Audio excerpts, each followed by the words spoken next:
फलज्योतिष lesson 3.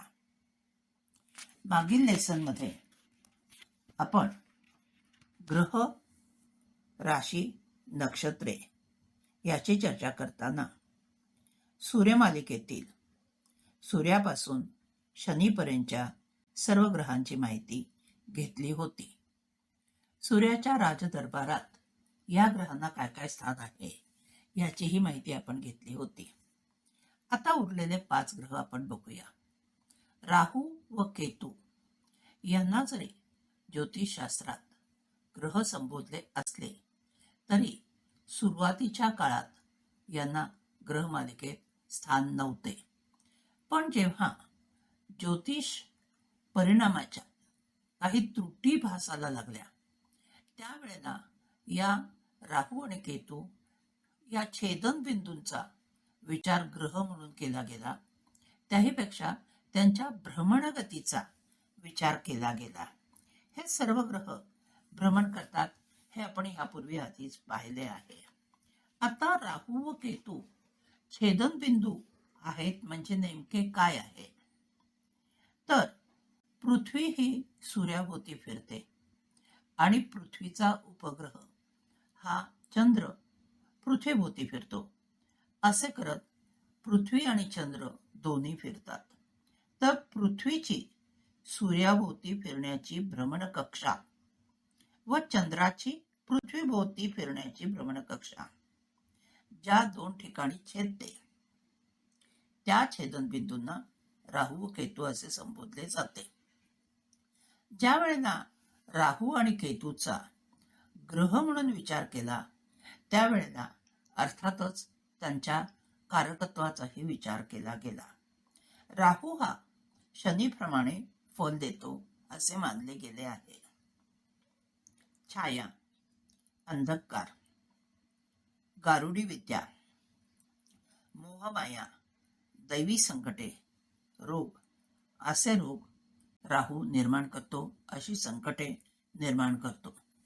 राहू हे सापाचे डोके आहे, म्हणजेच बुद्धीचा भाग राहूकडे आहे आणि तो भाग्यही देतो.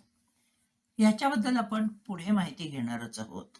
आता केतू हा जरी राहू आणि शनीप्रमाणे फळ देत असला तरी केतू मात्र मंगळ ग्रहाप्रमाणे फळ देतो असं मानलं जातं. केतूला संन्यास, वैराग्य, त्याग, उपासना असा एक या गोष्टीचा कारक असं मानतात. या ग्रहांच्या योगात राहूप्रमाणेच बाकीही काही गोष्टी केतूमध्ये साम्य आहेत. त्या आपण निश्चितच पुढे पाहणार आहोत. यानंतरचा ग्रह म्हणजे हर्षद. हर्षदचा शोध 1781 मध्ये लागला. आता प्राचीन ज्योतिषशास्त्राच्या तुलनेमध्ये त्या काळामध्ये हा शोध नवीन अथवा नजीकच्या काळात लागला असं म्हणायला हरकत नाही. याचे स्वरूप कसे आहे? तर हर्षद हा प्रचंड शक्तिमान पुरुष तत्वाचा ग्रह आहे. बुद्धिमत्तेच्या दृष्टीने बुध ग्रहाप्रमाणे आहे, पण बुध ग्रहापेक्षा कारकत्व बऱ्याच पटीने जास्त आहे. आता याबद्दल आपण जास्त माहिती घेताना बुध आणि हर्षद याची तुलना पुढील अभ्यासात करणारच आहोत. पण भावना, व्यवहार, कला, शास्त्र, वाङ्मय अशा अनेक दिशांनी विचार करण्याची क्षमता हर्षदमध्ये आहे. मात्र हा थोडासा विक्षिप्त स्वभावाचा आहे. कुशाग्र बुद्धिमत्ता असूनही परंपरेच्या विरोधात जाण्याची वृत्ती आहे. आपण एवढीच आता माहिती हर्षदबद्दल घेऊया. नेपच्यून या ग्रहाचा शोध 1846 मध्ये लागला. स्वरूप कसे आहे याचे? तर भावना, नवी संबंध किंवा संवेदनशील असा ग्रह म्हणून नेपच्यून ओळखला जातो. अपरिपक्व, अर्धजागृत असे विचार, तसेच एक प्रकारची अनामिक भीती, मनात खोलवर दडलेल्या भावना की ज्या स्पष्ट होत नाहीत, अशा तऱ्हेचे विचार नेपच्यूनच्या कारकत्वात येतात. सूक्ष्म स्वरूपाचे असे नजरेत न येणारे असे काही कारकत्व नेपच्यूनचे आहे. याचा अभ्यास फार बारकाईने करणे आवश्यक आहे. नेपच्यूनची तुलना शुक्राशी केली जाते. शुक्र ज्याप्रमाणे कला, वाङ्मय, संगीत, गायन इत्यादी कलांचा कारक आहे, त्याप्रमाणे नेपच्यूनही आहे. दोन्हीत फरक असा की हा गायनाचा रसिक आहे शुक्र, तर नेपच्यून हा संबंध गाण्यातील भावनांशी अधिक जास्त जवळीक राखणारा आहे. नेपच्यून प्रेम या भावनेवर प्रेम करतो. थोडक्यात तो शुक्रापेक्षा संवेदनशील आहे. यानंतर पाहूयात प्लुटो. सूर्यापासून सर्वात दूर व सूर्यमालिकेत आत्तापर्यंत असलेल्या ग्रहांपैकी शेवटचा ग्रह म्हणजे प्लुटो. प्लुटोचा शोध 1930 साली लागला. प्लुटोचे कारकत्व मंगळाप्रमाणे मानले जाते. अचानक आणि मोठ्या प्रमाणावर घटनांचा संबंध प्लुटोशी जोडला आहे. मोठे अपघात, सामाजिक किंवा राजकीय स्थित्यंतरे प्लुटोच्या कारकत्वात मानली गेली आहेत. आर्थिक व्यवहार, धार्मिक घडामोडी प्लुटोच्या आधिपत्याखाली येतात.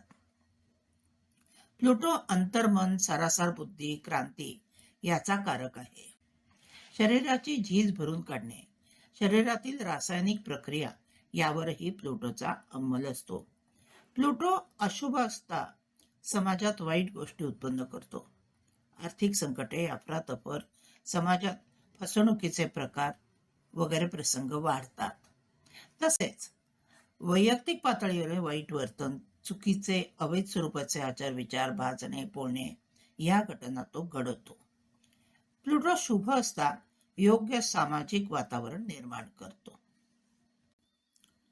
आपण यापूर्वी पाहिले की नक्षत्रांपैकी आकाशात दिसणाऱ्या काही ठळक ताऱ्यांच्या समूहांना किंवा तारकापुंजांना वेगवेगळ्या आकारावरून कल्पना करून मानवाने 12 राशी निर्माण केल्या.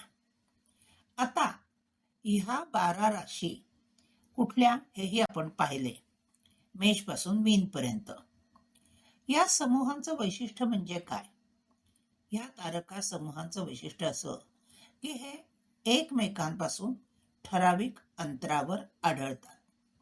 म्हणजेच एखाद्या सर्कल प्रमाणे हे आकाशाच्या नकाशावर आहेत असं म्हणायला हरकत नाही. तर भारतीय ज्योतिषशास्त्रानुसार राशीचक्रातली पहिली रास आहे मेष. आता मेष म्हणजे मेंढा, त्याचं चिन्ह आपण दाखवलं आणि त्याच्याबद्दलची माहितीही थोडी आपण दिलेली आहे. अशीच वेगवेगळ्या राशींची चिन्हे आणि त्याप्रमाणे त्यांचे गुणधर्म हेही थोडक्यात आपण पाहिले आहे. या जोडीला काही विशिष्ट गुणधर्मही आहेत. आता हे गुणधर्म कुठले? तर राशी त्यांच्या गुणधर्म व स्वभावानुसार ढोबळ स्वरूपात 4 तत्वांमध्ये विभागल्या गेल्या आहेत. म्हणजेच कुठल्या? तर भूमी म्हणजे पृथ्वी, जल, अग्नी आणि वायू. 5वे तत्व तर आकाश आहे आणि तिथेच हा नकाशा आहे. म्हणजेच काय? तर ही बाकी 4 तत्वे यामध्ये 12 राशींची विभागणी केलेली आहे. या तत्वाच्या नुसार पाहता आपण मेष ही अग्नी तत्वाची रास आहे. तसेच धनु ही अग्नी तत्वाची रास आहे आणि सिंह ही पण अग्नी तत्वाची रास आहे. हे जाणून घेऊया. त्याचप्रमाणे वृषभ ही पृथ्वी तत्वाची रास आहे. कन्या ही पण पृथ्वी तत्वाची रास आहे आणि मकर ही पण पृथ्वी तत्वाची रास आहे. मिथुन वायू तत्वाची आहे.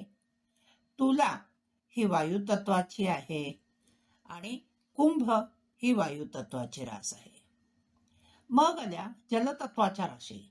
तर कर्क, त्यानंतर वृश्चिक आणि मीन या आहेत जलतत्वाच्या राशी.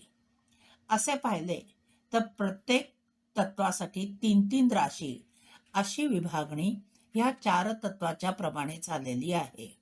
म्हणजे पृथ्वी, आप, तेज, वायू. आणि मग सांगितल्याप्रमाणे आकाशाच्या पोकळीत ह्या 4 तत्वाच्या राशीचक्रातून माणसाचे जीवन प्रभावित करतात. या राशीत विभागलेली नक्षत्रे, त्याचे चरण, या राशीतून भ्रमण करणारे ग्रह, या सर्वाचे गुणधर्म याचे 7 पडसाद माणसाचे रंग, रूप, गुण, दोष, स्वभाव, कर्तृत्वावर पडतात. यासाठी निसर्ग कुंडली, जिला काळ पुरुषाची कुंडली असे म्हणतात, तिचा अभ्यास आपण नंतर करूया. आपण पाहिले की राशी या काल्पनिक आहेत आणि नक्षत्रपुंज म्हणजे तारकापुंज वेगवेगळ्या आकाराप्रमाणे जसे आहेत त्याप्रमाणे या 12 राशी बनल्या.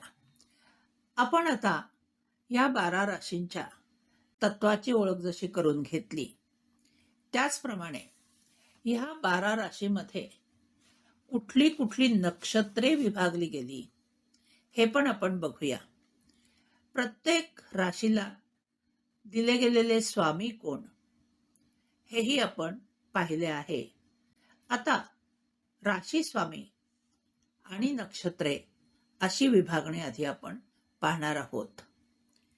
तर मेष रास याचा स्वामी आहे मंगळ आणि या मेष राशीमध्ये येणारी नक्षत्र आहेत अश्विनी, भरणी आणि कृतिका. मग वृषभ रास, यामध्ये वृषभ राशीचा स्वामी आहे शुक्र आणि वृषभ राशीमध्ये कृतिका, रोहिणी आणि मृग ही 3 नक्षत्रे आहेत. नंतरची रास आहे मिथुन. मिथुन राशीचा स्वामी आहे बुध. मृग, आर्द्रा आणि पुनर्वसू ही 3 नक्षत्रे मिथुन राशीत येतात. मग कर्क रास. कर्क राशीचा स्वामी आहे चंद्र. पुनर्वसू, पुष्य आणि आश्लेषा ह्या 3 नक्षत्राची विभागणी कर्क राशीकरता केलेली आहे. पुढची रास आहे सिंह. तिचा स्वामी आहे रवी. मघा, पूर्वा आणि उत्तरा ही 3 नक्षत्रे सिंह राशीत येतात. पुढची रास आहे कन्या. कन्याचाही स्वामी बुध आहे. उत्तरा, हस्त आणि चित्रा ही 3 नक्षत्रे कन्या राशीत येतात. पुढची रास आहे तूळ. हिचा स्वामी शुक्र आहे. चित्रा, स्वाती आणि विशाखा ही 3 नक्षत्रे तूळ राशीत येतात. मग पुढची रास वृश्चिक. तिचा स्वामी आहे मंगळ. विशाखा, अनुराधा आणि ज्येष्ठा हे 3 नक्षत्रे वृश्चिक राशीत येतात. पुढची धनु रास आहे. गुरुस्वामी आहे. मूळ, पूर्वाषाढा, उत्तराषाढा ही नक्षत्रे धनु राशीची आहेत. यानंतरची रास मकर. हिचा स्वामी आहे शनी. उत्तराषाढा, श्रवण आणि धनिष्ठा ही 3 नक्षत्र असून शिवाय अभिजित हे लुप्त नक्षत्रही मकर राशीत येते. यानंतर 11वी रास म्हणजे कुंभ. तिचाही स्वामी शनी आहे. धनिष्ठा, शततारका आणि पूर्वा भाद्रपदा ही 3 नक्षत्रे कुंभ राशीकरता आहेत. मीन. मीन राशीचा स्वामी परत गुरु आहे आणि पूर्वा भाद्रपदा, उत्तरा भाद्रपदा आणि रेवती ही 3 नक्षत्रे मीन मध्ये आहे. अशा तऱ्हेने 27 नक्षत्राची वाटणी या 12 राशीमध्ये केलेली आहे.